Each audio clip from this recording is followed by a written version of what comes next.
a lot of different roles, I guess, in there. I was early on in the email implementation within the company back in the days when sending an email from the other side of the world to you and taking 5 or 10 seconds was just unimaginable. Unimaginable. Sometimes it would take 5 or 10 hours to get it across the street, and then do then doing some amount of project management and um, other other things that lacked description. I was involved in a lot of project teams.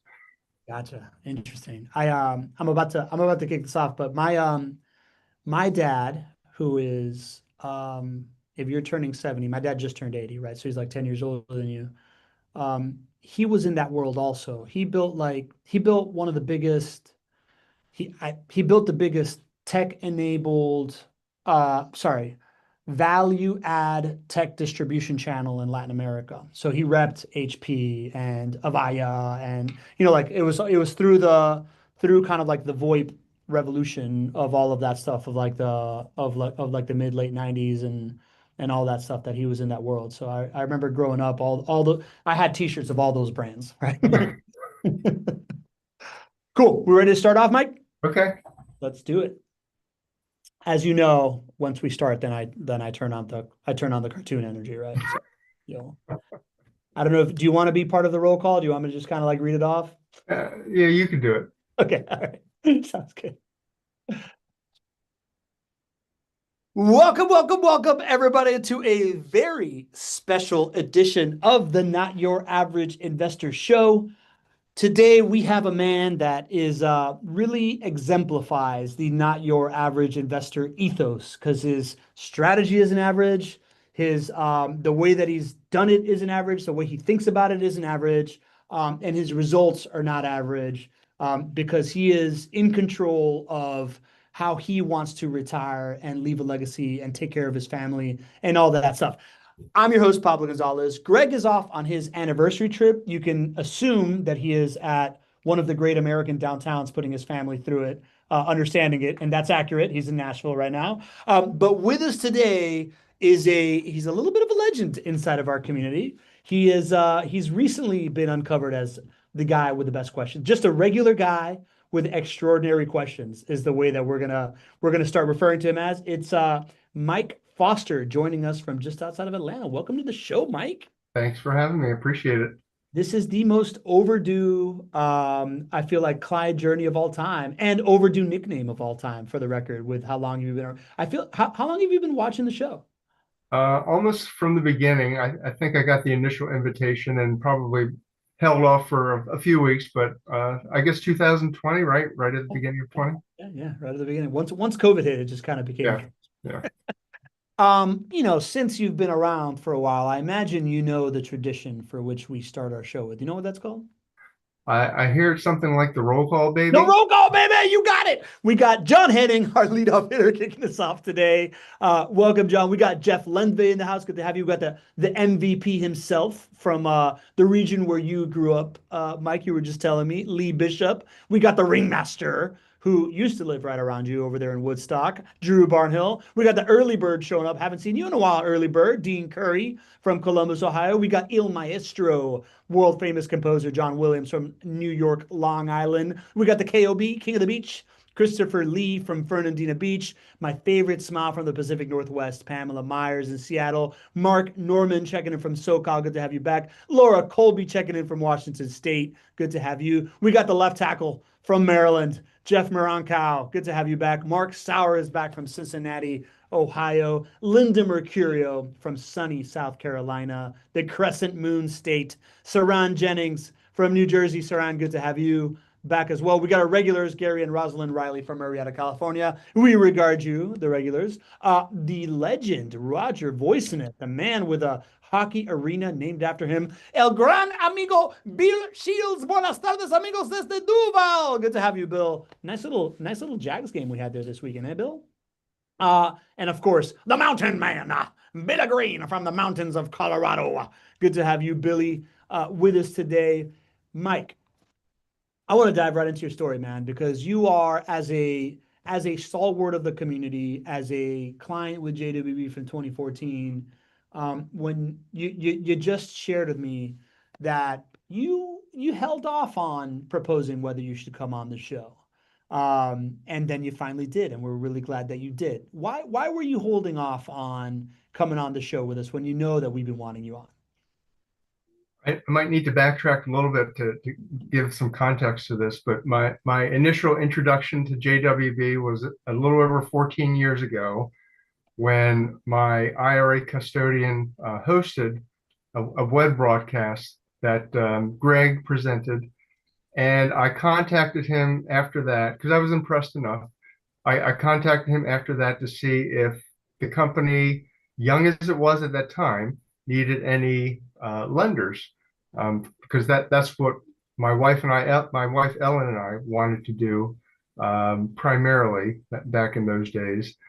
And so this was at a time when Greg was still in his 20s, long past that now. Big curly afro? Was he in the big curly afro days? I think I just listened to it. I didn't actually get a chance to see him. Got it. But the company at that time had I think just barely over 20 people. So now it's like 6 times as many people in the company. They worked out of a house that was converted into an office. So I touched base with Greg just to see if there was an interest there. He got me in contact with some guy named Alex Sofakis, and Alex, who was at least his emails at that time showed him as acquisitions and lending guy for the company.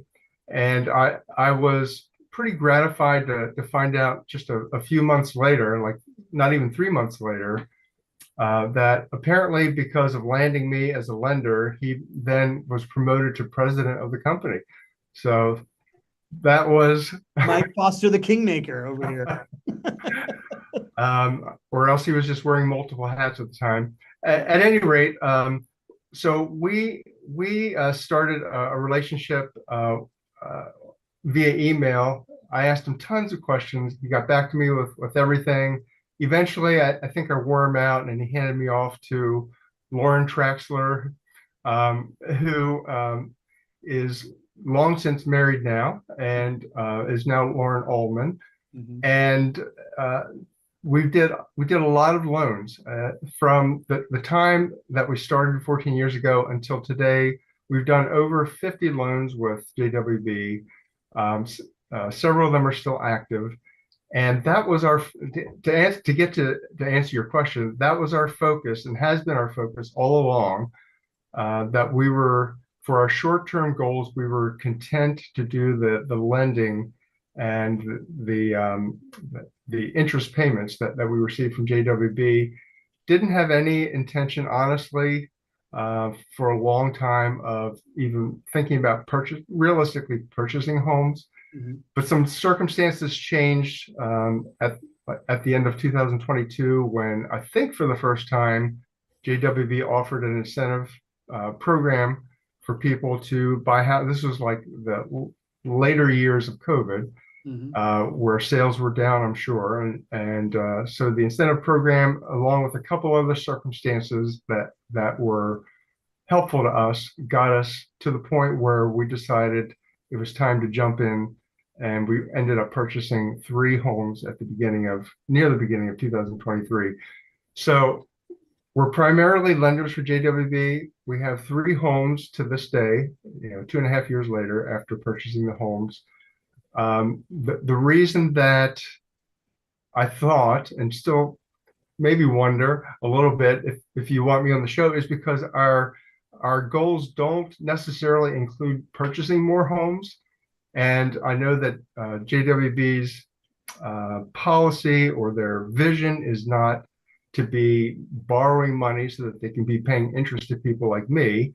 Their bread and butter is selling homes and property management, and that's what they do. So my thought is when Joanna Batista asked me if I would be interested in participating in one of these, I briefly explained some of that because I wasn't sure if I would be wanted to detail, that kind of thing, where I'm not one of the people who is looking at 5 and 10, 15, maybe 20 properties, perhaps just content with a couple or three for the long term. And I thought maybe my wife and I are samples of people who perhaps would be interested, but not see themselves as big buyers of lots of homes and therefore not bother with any at all.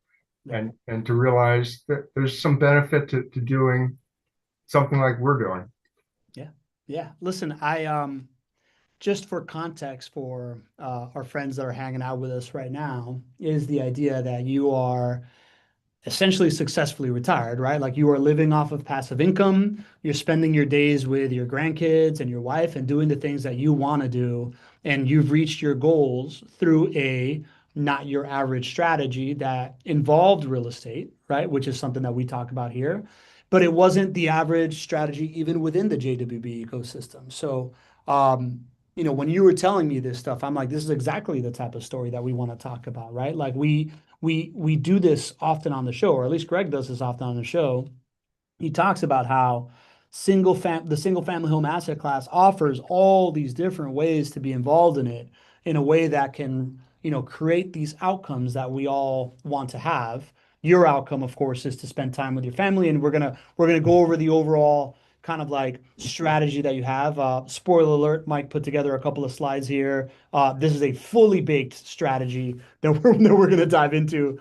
But I find a lot of value in your story in the sense of you're right? Like you don't have to buy 10, 20, 40 properties to think about having single family workforce housing as an asset class that you get exposure to in a way that makes a lot of sense for you in order to meet your goals. And I think that you're a perfect example of this. Other spoiler alert, you didn't even buy the homes that in your portfolio, which we'll go over because of the returns. You bought them for a completely different reason that matches your goals, if I'm not mistaken, right? That's right. We have both short-term investment goals and long-term investment goals. But really, we're giving more priority to the short term because of what we want to do with those funds.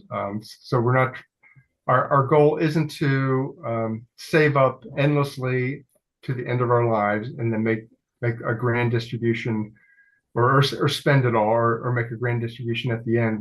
There are things that we want to do with those funds in the short term.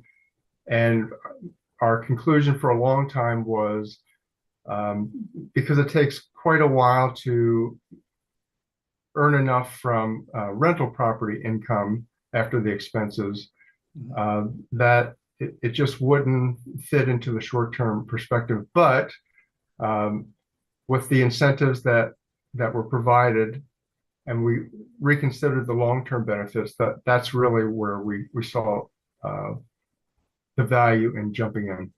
Yeah, cool. So that is how that's the preview to the end of the story. Obviously, we're going to go through your portfolio later, but for right now, I would love to just kind of like dive into this presentation you put together for us and your financial strategy and what's going on here, Mike. So first of all, introduce us here to your family, please. Yep. So in the upper right corner, that's my beautiful wife, Ellen. And the old guy sitting down in the chair is me. And that's our 6 wonderful grandchildren surrounding us. This was a couple Christmases ago. But so the oldest now is 11, the youngest is 5. And we live near them all and we get to see them pretty routinely. I love it. The village raising the children. I love it. I love it. All right. So tell us about this financial strategy, Mike. So our strategy, with the income, I'm just making the point that we do lending. It's a heavy emphasis for us for reasons that will actually come up on the second slide. But with lending to JWB, we earn income through that. With the properties, income for that is realistically not likely to come for a few years. As I said to the folks that we spoke with at the very beginning, if we do nothing other than break even for several years, I'm fine with that. But eventually that will pay off. And then we have other more traditional sources of income. And so it's really what we want to do with that, as stewards of that income that are our priorities and involve our goals. The first being over there on the right side is just typical living expenses to cover our bills. Our home is paid off, but to cover normal expenses that we have, and also to be able to just do stuff together, whether that would be someday maybe doing some additional traveling. We haven't been travelers much at all, other than a yearly vacation to the beach, but potentially something like that. When the third item there is, when I reach the age of 71 and a half, or I'm sorry, 70 and a half, it then becomes legal with a traditional IRA to start making charitable contributions to charitable organizations through that, and to avoid ever having to pay taxes on it, which is a wonderful benefit. So we want to make some significant giving that way. Also, there is significant giving that my wife does. We set aside some side income for her into what I call her fun fund, but really she commits probably 95% of that, not so much to personal fun, as opposed to just giving it to people that have needs, whether it's in the family or even people she's never met before who have needs.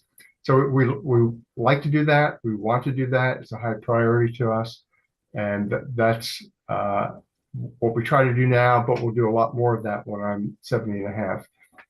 The fourth item there and the fifth, the two that I highlighted in yellow, are it became our adult children, like most adult children, have their own sets of intense expenses, especially if they have a mortgage and children that they're raising. And so we wanted to start giving to our children a quarterly piece of the eventual inheritance that they would hopefully be able to receive from us, but to do that while we're alive and they're young, and their financial needs are presumably greater than they will be when they get close to retirement age. So not to cover their expenses, but just in a way to take some of the edge off of today's costs of living. We wanted to do that for them on a regular, sustained basis, quarter after quarter, year after year, hopefully to the end of our lives. So that's what that is. And I mentioned to the fifth item there in yellow, I mentioned to Pablo that we decided, after a couple of very stressful family circumstances of family members, one being my mom, another being an extended family member, who were going through terrible health circumstances, and they did not have the funds available to them at the time, or at least not easily accessible, to be able to get the kind of care that they needed. And so there can be debilitating expenses associated with aging as we get older. Statistics tell us that people who live out their years, the last 5 years of those lives tend to be the most expensive of their lives, and a lot of it involves health situations. So people who end up needing, whether it's assisted living or a nursing home, a memory care facility, or even at-home care, they're all very, very expensive. And we decided, in fact, that they can be so expensive that they can eat away at what you have tried to build up for even for decades with an investment strategy. So you could end up spending a high proportion of what you've set aside as a nest egg into medical care in various forms.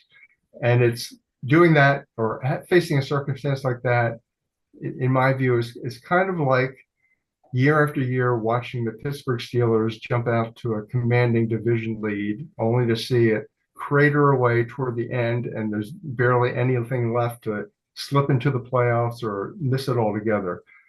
On a very metaphorical level, that's what this is. You spend all these years building up something that can be eaten away very quickly. So we decided to get a hold of a long-term care broker who we worked with for weeks, who was wonderful. She listened to all my questions. She took them in. I literally have 19 pages, single space typed Q&A back and forth with her over a period of weeks. That would surprise nobody, Mike, that you have that she diligently always got back to me on. If she didn't know the answer, she would go to her contacts with the insurance companies and get the answers for us. And even after all that, we put her off for 6 months. We wanted to do it, but we put her off for 6 months in order to get our finances adjusted to where we could comfortably afford this into our budget. And I'm sure she was thinking at that time that she's probably lost a sale, but we did get back and we locked it down with her, and we've been doing that, paying into that since then, and we're very happy with it. And we would, I don't know if Pablo would want to put this up anywhere, but we would highly recommend, if this resonates with anybody at all, highly recommend her to anybody. I just shared her information in the chat. Michelle Horak, Michelle H at goldencare.com, 813-727-5222. Yeah. And just to assure you, we get nothing for recommending her. And in fact, if you do contact her, you don't even have to mention that you heard of her from me. It's just, I'm happy anytime that I have a positive opportunity to work with somebody and it goes really well to recommend them. And I would unabashedly recommend her to you if that has any appeal to you at all. If that sounds like a very interesting product. Like this is the type of stuff that really freaks me out of like, what healthcare costs are at the end of life. So we'll noodle on that some more. Land the plane here with okay. And then the more traditional end of life inheritance and gifts to, again, our children, but also to other extended family members is what we would like to do. So that in a nutshell is really a mixture of our strategies and goals, relatively uncomplicated and at a high level, but it's what we want to do and it's what we prioritize for our lives. I love this, Mike. It seems so simple, and yet I've never seen anybody just kind of like lay it out and be so clear on something like this, right? It's the inputs lead to kind of like this big ball of value that then gets distributed into the buckets that matter to you, right? Like to me, this is quintessential agency over where your efforts have gone, right? And I wonder, how did you come up with this? Is this something that like at what point did coming up with a strategy like this that became, so clear to you materialize for you, Mike? Honestly, I'm not sure. I don't recall that. I think it just developed over time, seeing what was important to us, evaluating what our priorities and values are in life, and how both Ellen and I are very, we're very diligent about finding deals and cost cutting where we can, and for years we've clipped coupons or found discounted gift cards or anything like that. We're very financially conscious about being conservative in our spending, and then having hopefully plenty left over for where we would really want to put it, rather than just spending it on ourselves. Got it. Yeah, interesting. It's just I kind of want to like go home and talk to my wife and be like, hey, where do we want our stuff to go? And just having one of these conversations seems like a very healthy conversation of like, what's important to us? What are we building for? Like, how do we want to be remembered? What are the things we want to leave behind? And one of the things that, seems, these two things that you highlight in yellow are obviously not your average thing that people talk about. I think End of life inheritance is somewhat like a natural thing that we all think about to a certain extent. Charitable organizations, I would say everybody in our community is, you know, of that type of person that thinks about like how we want to help others. This idea of inheritance while you're living is not something that I've heard a lot of people talk about. It's something I've experienced. I know my grandfather, you know, he had a certain amount of gifts he wanted to leave behind, and for me and my cousins, we each got him over 3 years, well before he passed. My two cousins bought real estate with it. You know, like to be perfectly honest, I bought my first home with it when I lived in California, and then you know, like I've lost track of like what I earmarked it all for. But it makes a lot of sense. This idea, from a personal standpoint, like enjoying being able to give it, right? Like the joy of giving and being able to feel that, as opposed to something that happens once you're gone. But I think you bring up something that's even more intelligent. It's the idea that um, your children are presumably going to have higher expenses when they have young kids and they have mortgages and have all this stuff going on than like later in the future. I wonder kind of like how you came up with this and how you thought this through. Well, when we're old enough to have experienced it ourselves, so in our younger years, for example, the very day before Ellen's and my wedding, I was laid off my job. So that was my introduction to married life, which is not having a job. And so expenses were very tight, and we went on our honeymoon with my entire life savings at that time of a few $100s, and we're able to bring some of it home with us. So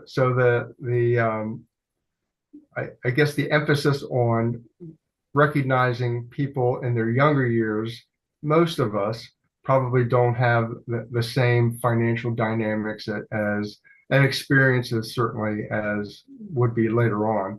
So that's why I thought, again, helping to provide for them to take some of the edge off of the sting of expenses is something that as a desire just grew, and it's gone well so far. And I think they all seem appreciative. Yeah. We have four sons, so they all seem appreciative of that. So we're happy to be able to do it, and it is gratifying to be able to do it. Is it something, Mike, where are you giving it, you know, and I don't want to pry too much, right? But like, is there a certain you give this gift, I assume that you kind of want to make peace with like, hey, this is your money. I'm not telling you what to do with it. But is this also a good opportunity to then talk about planning for them and how they invest and stuff like that? Or is it just, you know, yeah, just tell me more about that. It can be, but we do take more of a hands-off approach to that and not impose our more conservative views on them. I mean, they there's a lot that's rubbed off on them, which we over the years growing up with us, which I appreciate. But they're adults and they have to make their decisions, and we don't see any of them blowing money on stuff that is just a waste. So we're very happy to do it and proud of them where they are in their stations in life. It's got to be an interesting feeling to see the fruits of living by example kind of like manifest in front of you, man. It's really cool. It really is gratifying to see that. Yeah. Tell me about this, the investment insurance, right? We shared Michelle's information.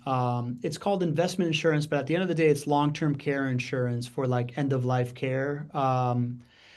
It sounds like that's you talked about having to kind of like budget it and go back to her and make sure that is it an expensive product? Like how do you factor that in? Like I'm definitely very scared of, man, when I'm old, my wife and I don't have kids, right? Like I don't have anybody that's gonna like I'm a cool uncle, right? But I'm not expecting my goddaughter and my nephews and nieces to like take care of me, right? But like tell me a little bit about kind of like how you budget for that one and how that piece gets built into the budget. Is it a significant expense that is like cheaper if you start earlier? Does it get like more expensive as you age? Tell me a little bit more about that. It does. It is cheaper the earlier you start, and then it gets more expensive the older you get. And let me just clarify the consideration of investment insurance. That's my term for it. It's not in the product marketing,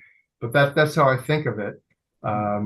That's what it really is for us. Again, having seen two members of older members of our family, and what a strain that was on them personally, and also the people caring for them. So that's where that idea comes from. But as far as doing that, we postponed the decision to do this, like I said earlier, for 6 months, because at that time I was into my Medicare years, but Ellen wasn't, and we wanted to wait until she was off of regular insurance and onto Medicare, so that we could have lower costs for regular insurance coverage, and to use those funds instead for this coverage. And actually, it turns out to be, for the two of us, for this investment insurance, it turns out to be maybe $100 or so less for us than it was just for her all by herself on regular insurance. Interesting. So once we got onto Medicare, we decided, and this is not my recommendation, because people have different needs and all, but we decided to go with Medicare Advantage plans, many of which don't have any premiums, and that's what freed us up to take what was previously insurance coverage and for regular insurance, and apply it towards this. Interesting, man. Okay, cool. That's an interesting product. I like it. So, Mike, I look at this and I see, you're a self-described regular guy. You like, it seems like you like hedging for risk. You like certainty. You described it as non-sexy assets, and yet I see these like private loans, these properties, and then other sources. Why even real estate, man? Like if you have these like very common goals, why open the door to real estate and all the things that can happen when you're in the real estate asset class? Ellen's stepmom, who's no longer with us, actually introduced her, and through her us, to the idea of lending. She did it on her own. I think she'd never heard of JWB, but she did it on her own, and we put our foot into the pond to see how cold it was, and it seemed reasonable. Although, admittedly, some of our real estate dealings over the years have led to horrendous results, gut-wrenching, frightening amounts that we've lost over the years in some of our investing related to real estate, including with lending, but also properties that we have purchased. Can you give me a little behind the scenes into what we're talking about here? We started the lending to individuals or to small companies that were, for the most part, building small businesses, usually doing flips. And this all came, we got into this right at the heart of the Great Recession. And so a number of these people were not able to repay their loans. Property values back then sank into the tar pits. And so even the prospect of us foreclosing on the property, we would lose a lot just in going through the process to do it, and then we'd be stuck with this property that had no chance of even breaking even, much less making a profit. So we held on to a number of these loans, and hoped that down the road it would work out, and hoped that the borrowers wouldn't just abandon ship, which wasn't necessarily what happened. And then there's another situation where we were purchasing tax liens in another state, and which was a good deal if the people owning the properties paid back, but if they abandoned the homes. There were some of those homes that we ended up purchasing, and they were just every one of them was a boondoggle. And even today, I mean, literally today, uh, I'm on the brink of selling one last one that's going to cost us a ton out of pocket. In other words, there's a lot in the initial investment, the principal that is not going to come back. So we'll be happy just to get a portion of that back. That that's the kind of Got it. losses that I'm talking about that were gut wrenching, frightening, the kind that, at least for me, keep you awake at night, staring up at the ceiling, wondering what in the world have I got myself into, and just hoping to get out in some way and not lose our shirts. So why do it, right? Like why not stick with the old 401k and the conventional path that everybody else follows and go through these kind of like harrowing tests and stay with these harrowing tests For, beyond that? for well, two things. For myself, one is with, and a lot of people aren't this way, so I'm just saying for myself, the literally daily ups and downs of the stock market, even though over the course of time you do well if you have, you know, unsophisticated investing, but just the ups and downs are not what I would want. And many times it's ups and downs in the very same day. You know, it may skyrocket early in the morning and then by the afternoon be down, or vice versa. And that just that that up and down just doesn't work for me. Ellen's much more comfortable with that, and so she's fine in doing some investing with that. But I wanted out of that. Um, with with um, with JWB, when I heard the presentation that Greg made um, 14 years ago, and working with what seemed to be a stable company, I thought this has positive opportunity to just be something, as you said, it's stable, it's consistent, it's not sexy, it's not exciting, it's boring. But I thought many times, and I think I said to Greg years ago, that if we had done nothing but invest in JWB all those years, we would be way farther ahead than we are today, having tried to go out and not necessarily make the big killing in something, but to do things that are more risky.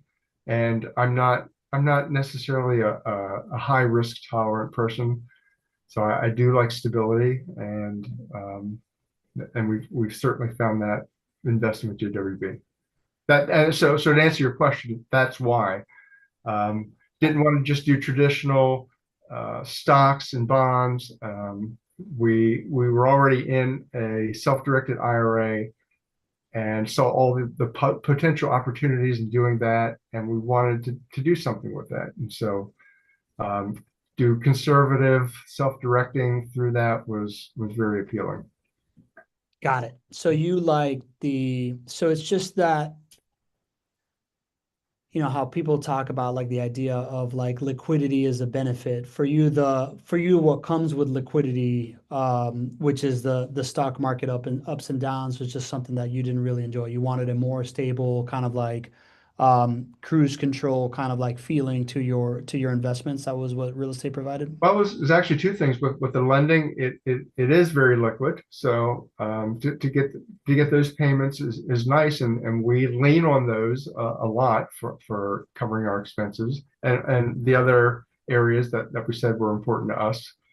Um, with the purchasing of house properties, certainly those are not liquid, and we're looking at those as to the end of our lives. We're not planning to sell them. We're planning for long-term benefit reasons that I haven't really mentioned yet, to hang on to those for our kids and for our other heirs to do with what they want at the end of our lives, so that they get those long-term benefits, those illiquid long-term benefits that will become liquid for them, Yeah. depending on what they do with it. Yeah, tax advantage liquid. That's right. That's right. And then you put together this thing, right? Like this was kind of the way that I understand this is I saw this, I'm like, oh man, this is Mike's how he picks a team framework, which comes from, you told me, was these different L's you took in these other kind of investments. Talk me through this idea of like how you pick a team. Well, after our investment boondoggles, and by the way, these are our two kitty cats. One of them is no longer with us, but they've been a great part of our family. Um, we had such horrid experiences with some of the investors, and not just the investments themselves, but actually the uh, the businesses and the people running them, that it just got us to thinking about what really is important um, with any individual or company that we would invest with. And so these became the priorities for us, the seven core priorities for us that we wanted to look for in anybody that we were considering investing with. So, I mean, you can read these, but one is that it's a company or an individual even who produces profitable and non-exciting returns, just steady eddy returns. That's all we're looking for at this point. That they have a sustainable business model. It's not something that's just grown out of the ground in the last few weeks or months, as an idea goes. It's something stable and long-term that has, there's good reason to assume that it will last. They have a lengthy history of success, including their online reviews, and I read them. I read online reviews, especially the best ones and the worst ones. I want to see what they say, and also to just evaluate whether I feel like those reviews are legitimate, or if it's somebody that's just been paid to, to put positive or negative reviews out there, or if they're even AI reviews. I look to see if those are real, and then I consider the feedback that they're giving, and whether these are good trends or something that's an anomaly. A company or an individual that demonstrates integrity in their business practices. And these next two that I've highlighted in yellow have become, because of experiences with others, have become critical to me, which is reliability, that they follow through on what they say. And they don't say, for example, that they're going to get back to you tomorrow with the answer to whatever your question is, and then you never hear from them again unless you follow up 2 or 3 times with them. That just got very old for me. And communication and responsiveness. Again, if you place a call or an email or a text or whatever the communication medium is, and I know people are busy. I know businesses are busy. Everybody can't treat you like you're the only person there, and I don't expect that. But what I do expect is a reasonable response time for whatever the issue is that I've brought up, or question or concern is that I've brought up, and so that it's not days and even weeks or never. So that's very important to me. And then the final thing is that everybody wins. So clearly, obviously, if we're investing, we want us to win. We want the company to win too, because if they're not in a winning position, they're going to go out of business. So it's got to be a positive for them. Their business partners, their service recipients, if that's who's involved, or product recipients. That's all very important to us. We want to work with people or companies who are committed to everybody benefiting from it, and nobody being taken advantage of. And so, at the risk of sounding like a commercial for JWB, I will say that we found all of these attributes with JWB, which is why we're very happy to continue this almost decade and a half time frame of investing with JWB and the people there, and the many wonderful people that we've had the opportunity to work with, including people like Jamie Crawford in the lending group, and also Courtney Robinson, who we've had more recent opportunity to work with. They're great. Everybody has been great. Our program managers and what do you call them? The property, I forget, portfolio managers. Bullet managers, yeah. They've all been great. And so we found all these attributes working with JWB, and we're very happy to, just like I did with the long-term care broker that I mentioned earlier, we're very happy to recommend JWB to other people, one of whom is one of our sons who is a client of JWB. He's got a couple of houses, and he wants to do more. So Cool. That's cool. All right. So speaking of fathers and sons, Jim Kirko, world famous first baseman who famously watches this show with his son, he wants to know of your percentage of allocation of, where you're at on, you said you have your 3 rental properties. They're not necessarily for returns. You have your private lending and then you have other investments. Can you give us a little bit about kind of like how you've allocated? How you have allocated? I will say this, and I said this to Greg years ago, that if it weren't for the issue of not putting all your eggs in one basket, probably funnel everything into JWB. That's the respect I have for them. So even today, I'd say we have an undue percentage invested in JWB, whether it's with the houses or lending. Any sane financial advisor would slap me around for doing that, but that's how much we think of JWB as a low risk investment opportunity. I suppose oceans could rise and drown out Jacksonville. I suppose the North Koreans could finally, follow through on their threats to bomb the United States or whatever. But I don't anticipate, short of a catastrophic circumstance, that we're going to be disappointed in allocating as much as we do to JWB. But we also have other investments with the stock market that, as I mentioned, my wife does that because I don't have the patience and I guess the emotional stamina to go through the daily looking at the numbers. And then we've decided to, for several reasons that make sense for us, we decided to be early receivers of Social Security. So that is not insignificant for us either. We decided not to wait until age 70 for good reasons. So we do that too. Got it. Okay. Before we go into your portfolio, Mike, I want to just pick at this a little bit. MVP Lee has a question that I also echo here, right? Like I look at these priorities of how you can evaluate it. Produces profitable, steady, non-exciting returns. That feels like, okay, they make a promise that doesn't seem like it's too high. It's just like just right. Sustainable business model. I think you can kind of like you said, you've been around for a little while. You can understand it. It's not some newfangled idea. That makes sense. Lengthy history of success, including online reviews. I can see how do you evaluate that. Everybody wins. I could see how you would evaluate that. Lee's asking, how do you evaluate demonstrating integrity in business practices, right? Like, are you looking at their business plan process? What kind of questions are you asking about that?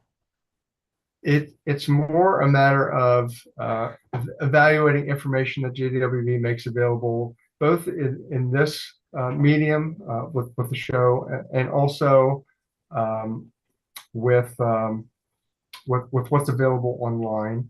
So again, the feedback that you get from people online is important. And if a number of people are out there grumbling and complaining and calling them hypocrites for apparently good reasons, that would be a concern. But I don't see that kind of feedback. I mean, occasionally you find somebody who's negative, but I don't see any kind of trend in that kind of feedback. The things that Greg brings up on this show from time to time about how they handle internal processes, systems, establishing systems for how they work with the team, the positive feedback that employees apparently give to the company as far as an outstanding place to work. That speaks a lot. I hope that's real. I assume it is.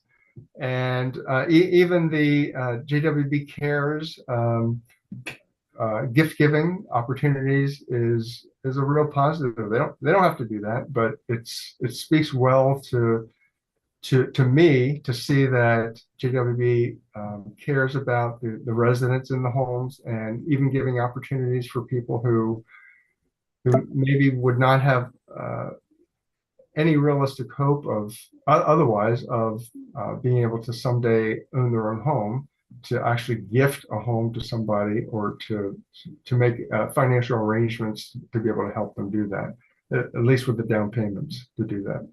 Got it. Makes sense. What about these ones that you have in yellow, the reliability of follow through on what they say and communication responsiveness? Are you, you have a long track record with JWB now, so you've been through it, but when you were evaluating them, when you're evaluating a new partner, is this kind of like, are you just like testing them through the sales process of, are they showing up to meetings? Are they responding? How quickly? Stuff like that? I don't test on purpose, but I notice stuff. So if that's the case, if people aren't getting back to you, if they're putting you off, if they're telling you, for example, a typical example is telling you that X, Y, and Z is going to happen by whatever the date is, and I don't hear from them. Like I said before, I understand that things happen, people get sick, children get sick, something can happen. But if it's just persistent and consistent in that regard, that makes an impression on me that I don't want to risk being a part of investing in that. And so I found from the very beginning, working with Alex and then with Lauren, and this is all on the lending side for a long time. And then with Jamie and Courtney, that they've been great, and that speaks well of the company.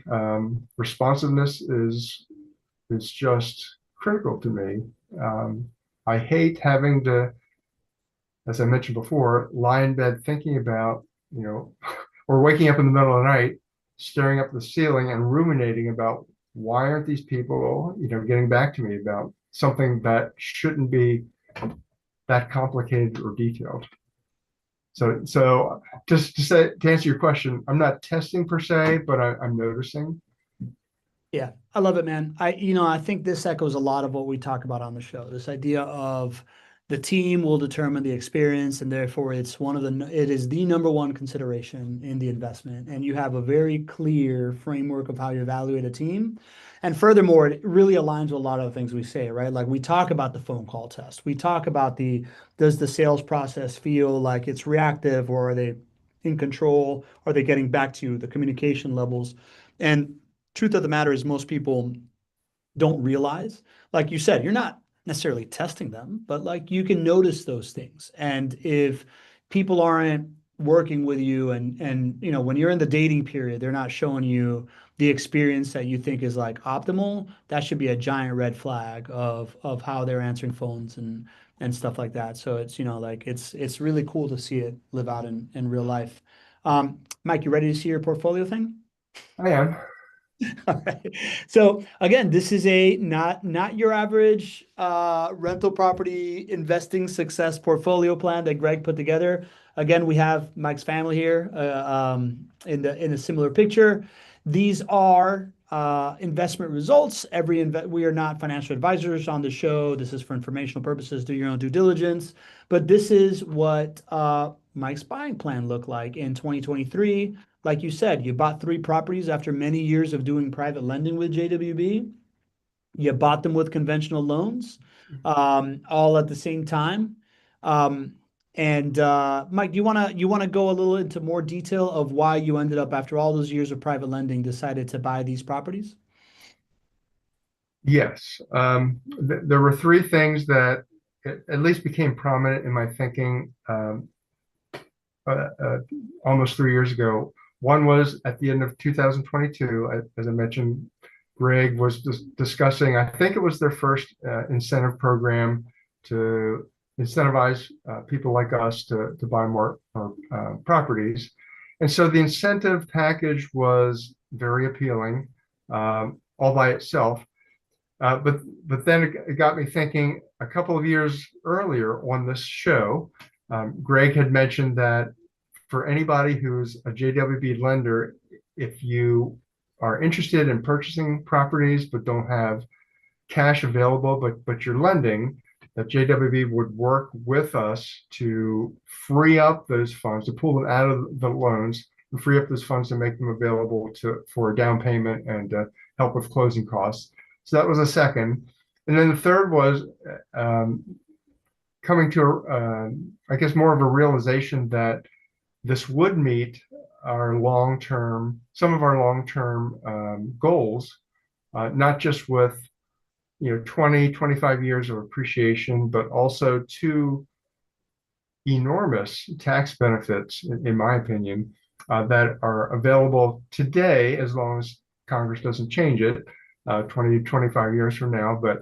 But one of them is for what would be called being able to avoid depreciation recapture, which means today, as any of us who have properties, you can depreciate them over the course of 27.5 years. But those are essentially long-term loans from the IRS that have to be paid back at your current tax rate when you sell the property. But if you hold on to your properties and until after the end of your life and pass them on to your heirs, they get to avoid all of that depreciation recapture that you have benefited from during the time that you've owned the property. And so that's a large tax bill that they save on. And then the other is called capital gains step up of basis, which means, if you're not familiar with it, that from the time that you purchase your property and add maybe some capital improvements to it, the value of that compared to the fair market value of what it would be at the time of sale, that gap in between is what you would pay capital gains on. And once again, if you hold on to your properties to the end of your life, pass them on to your heirs, that gap of capital gains taxes, they don't have to pay at all. They would only start paying capital gains from the time that they receive it until later. So that's why we did this. We got the three, plus we have our own home. So we have 4 children, four homes. We're thinking that's probably good. Plus, it doesn't drain us from being able to hit our short-term goals financially. I love it, Mike. I love how in your strategy, the idea of giving them inheritance while you're around is a part of it, and then the idea of the inheritance that they're getting once you pass on is like you've optimized kind of like the way that you want to yourself experience the financial legacy you leave behind, and the way that they're going to experience it as well, right? Like with these like optimized tax savings and experiential kind of strategies. I find it extraordinary, man. I think it's really, really cool, like how you think of this. And, this is the first time I think anybody comes on the show and talks about this idea of like you're buying these 3 properties, not necessarily as like it's a good investment for you and like all of that stuff is all good, but it really is like this next level legacy kind of like thinking that's really, really driving this thing. It sounds like these properties are less for you and more for your for your 4 boys to have afterwards as a vehicle for tax savings when they get to inherit all the stuff that you work so hard to pass down. It's really cool. And these 2 houses on the left and the middle, they're actually next door to each other. So they're both in the same neighborhood. Got it. That's cool. So everybody gets a house. 2 of them get to be neighbors as well. Or they can liquidate them. I mean, they can do what they want, which makes sense for them at the time. So they don't have to hold on to them, but yeah, Yeah. they have to work all that out themselves. We're not going to do everything for them. I love it. I love it. I love it. And again, these houses are barely just 2 years old, but here's the pie, right? Here's the pie that we like to go over with everybody. Since it hasn't been in your portfolio very long, there is not a lot of home price appreciation here. But you see that you already have significant principal pay down, you got some net rental income coming in, you got some profit here. But the majority of your stuff is, your cash flow that you're living on today is coming from the private loans. And again, we want to, well, you said you track all this stuff yourself. How does this compare to what you track yourself, Mike, when it comes to these homes? I do it a little differently. I actually I used to break it down into the different categories that JWB used to make available on the portal for each client. But now what I do is basically take all the income and expenses, put them in a spreadsheet, and calculate the IRR on it for each individually and also as a group of three properties. So I do that once a month. Got it. Yeah, you are you're doing. And part of that is trying to guesstimate appreciation because what I do, and this may have no validity at all, but what I do is I take each property's estimate on Zillow and Redfin and average of those two and figure out the appreciation or depreciation as things according to those stand at this point. But it's just a short term each month assessment of where things stand. Again, we're looking 10, 20, if we live long enough, 30 years down the road, to expect a high amount of appreciation, and that will substantially change that Pac-Man that you were showing. Got it. Yeah, and just show the Pac-Man again. We got a question here from MVP Lee. He's asking you, 230K is a big chunk of change here, right? Did you convert IRA to purchase these homes? Like when you look here, it says there's not a lot of tax, there's zero tax savings. Are these all inside of your retirement account? Um, no, we had it all came from out of retirement account investing that we have done through lending with JWB. So we were able to work with in a very quick manner, very able to work with Jamie Crawford and her team to um, pull enough funds out of our lending program to make this available so that we could make the purchase and pay our closing costs. Okay. And Saran is asking, Mike, do you have all of these real estate in a trust for when you pass it on to your children, or are you just owning them outright? They are owned in a family trust, a revocable family trust. Cool. Right on.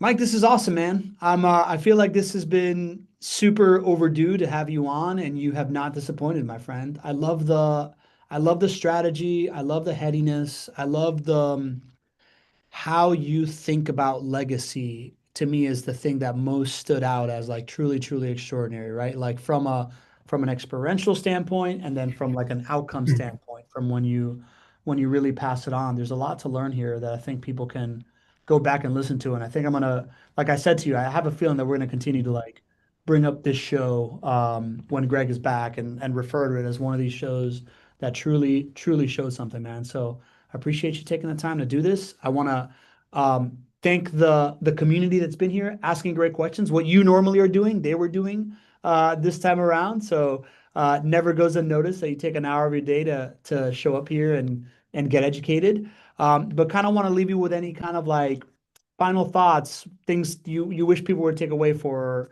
or anything that I haven't asked you here, Mike, that you want to kind of leave people with here. Yeah, if you can indulge me for a minute, I'm not sure if we're running out of time, but um, Take your time. the point of all of this for us isn't just strategy. Strategy is for the benefit of hitting goals. And so our goals for us, our goals and strategies are intermixed. But that's what I would want to urge everybody to consider. Everybody's going to have their own strategy, but what are you really after in life? And I think of it in this way. If, for example, you were to become the next $1 billion lottery winner, or if one of these Nigerian prince millionaire scams turned out to be true and you're the beneficiary of it, and you are enormously wealthy to the point where you never have to work another day in your life, at least not for financial reasons. You can work if you want, but you don't have to. If that were your situation, even if it seems totally unrealistic right now, what would you think that you would want to be able to do for the next 20, 30, 50 years of your time? What would you want to do with your time? Because I think, you know, you can compound money, but time recedes. So you don't get that back. And life can be brief. What do you want to accomplish? And I think that, I hope that consideration may help to jar some thoughts about what are a person's passions in life? What do you really want to accomplish with your investment strategy? For us, ours are pretty unsophisticated. They're not complicated. They're not fancy, but they're us. And yours may be very different from that. And just to allow yourself to imagine what you would like to pursue if your financial investing went really well. And by the way, if you turn out to be the one who is that $1 billion winner, my number is 770. No, I'm just kidding. I love it, Mike. You know, you've developed this reputation for asking great questions on the show, and I think the question that you leave us here with is, how do you want to, how do you want to be remembered, right? Like if you no longer have to work, what are you going to be known for? And where do you want the fruits of your labor to go? I think it's something that I go home, pondering after the show. And I think it's a great question to ask, and a whole bunch of love here for you in the chat. I don't know if you've been watching it, but like a whole bunch of people outpouring, saying that they really appreciate the story, everything that you're taking away, man. And I know I've taken a lot from this. So thanks for making the time, my friend. Thank you. Appreciate you having me. Yeah. And for the rest of you, we'll be back next Tuesday. From here till then, what do we say, Mike? What's the last piece of advice? I'm going to introduce one other thing. Yeah, please. Don't be the Pittsburgh Steelers. All right, now. Are you a Ravens fan? Is that what's going on here? I'm unfortunately a Falcons fan. That's even worse. All right, so don't be the Pittsburgh Steelers. That's a good one to crush Greg's heart with. And then what else? Don't be average. Don't be average. See y'all next week.